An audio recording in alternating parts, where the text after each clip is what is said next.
Hey guys, it's Xtreme here, and today I'll be doing a Payday 2 series, which is solo without DLC. Of course, I will go into DLC when the actual DLC heists,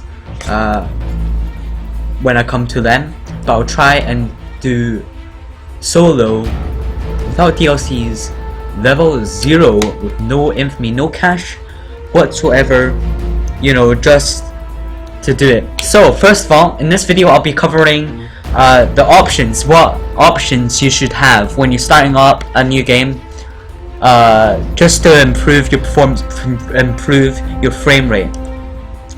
So first of all, the sound, the music and sound effects are all too loud. Nobody uses voice chat, so I'd suggest turn your volume fully down, especially your music, because music is really loud.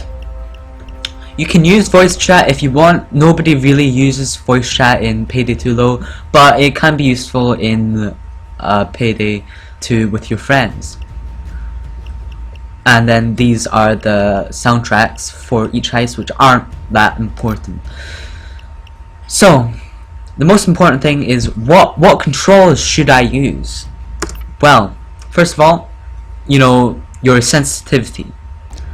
These you should really just try out different sensitivity, different aiming sensitivity, different look sensitivity, so on. But you can just adjust that later on. So you can do like that, depending on if you want higher sensitivity when aiming or lower, or whatever that is. So FOV relative sensitivity list. Make sure that your sensitivity is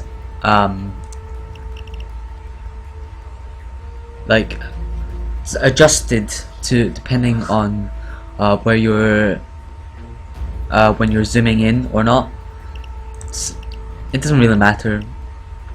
So what you want is, I tend to switch hold to aim and hold to run off. So have all of these options off, because I find that the easiest. Hold to aim, if you prefer to hold your mouse down when aiming, go ahead, but in my opinion, if you hold down your aim button, you'll end up missing shots, because you're putting more pressure on your mouse, which sometimes can make your shots go side to the side. Hold to run, I highly suggest to switch that off, simply because you're going to be running a whole lot. You don't want your finger to always be holding the shift button, and it helps a lot. Hold to crouch, I also suggest turning this off, even though sometimes people like to just have hold to crouch. But you'll see in when we get into the heists, when you run, the fastest way is to press shift and then jump, then crouch. And if you have these keys on hold, it's really difficult to do that. So your controls: WASD as standard, your mouse 0, mouse 1 as standard, and yeah, your secondary, primary 1 and 2. Sometimes I like to do it as mouse up, a mouse down, simply because, actually no. So keep these, and then I like to use switch weapon as mouse down. These, it helps you to switch between your keys. If you like to use your number keys, you can just do that. But switch weapon, I normally like to use the mouse, because that's the normal way of switching your weapon. Reload R, doesn't really matter. Gadget, I like to put that as G.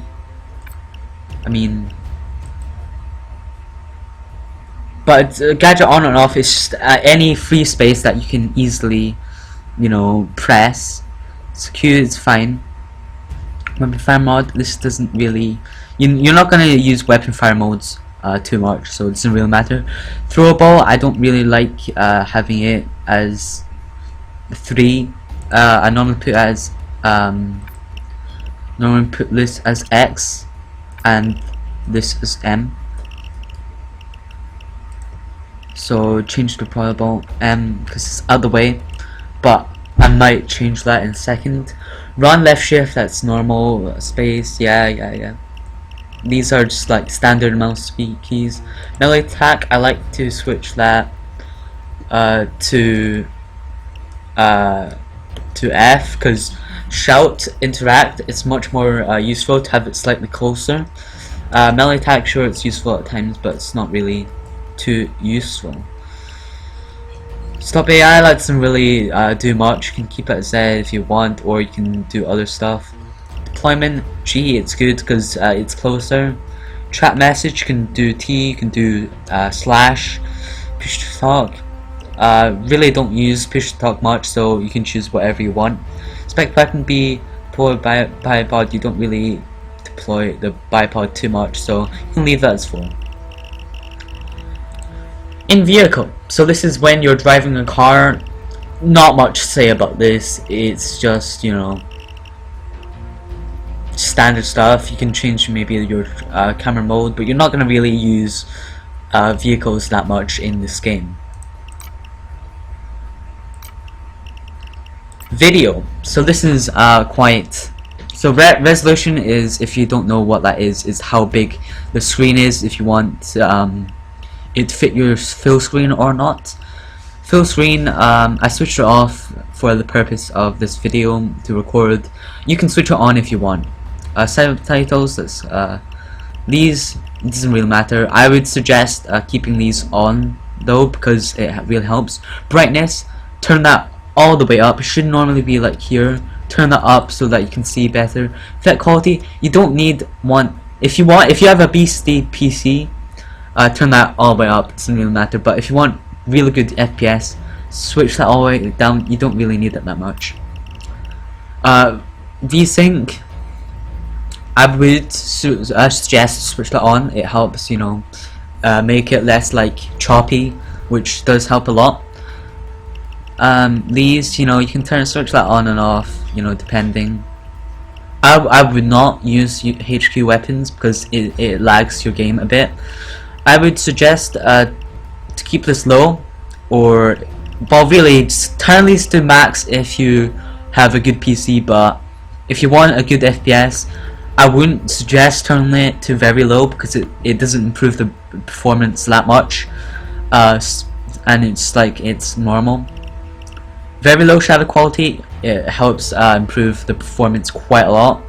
You don't really need anisotropic filtering, but if you want to, if you have a good PC, for all of these options, if you do have a good PC, turn them up.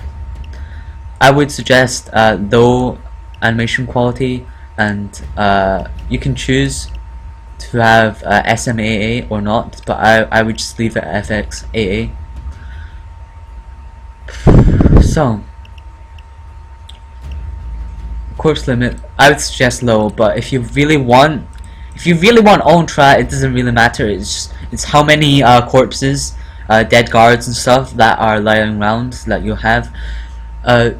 So I would suggest low, because unless you want like if you like the person that wants a lot of gore, you can turn that up to max. Frame rate limit doesn't really matter, and yeah, you can adjust the field of view, but I would just keep it like around here. You don't really need it that high, but it's really personal preference for a field of view. And yeah, that's practically it. So your network, you don't really need to do any network or gameplay, but if you want, you can choose leads. Leads basically highlight the throwables and the ammo on the ground and stuff. you can choose these as one. It's kind of helpful, but on a higher level, these are kind of pain. Workshop, it doesn't really matter, but you can enable that if you want. And then quick play, we're not going to dive into that, but basically I wouldn't suggest quick play. It just allows you to, you know, do any lobby, any, you know, to a difficulty. I wouldn't really suggest that. The browsing bit is a lot better. But yeah, that's it for the options menu and the settings. I hope you enjoyed this video. It's kind of boring, but everyone wants to have a good experience in Payday 2, so I thought I would do that first. And yeah, I'll see you guys in the next video.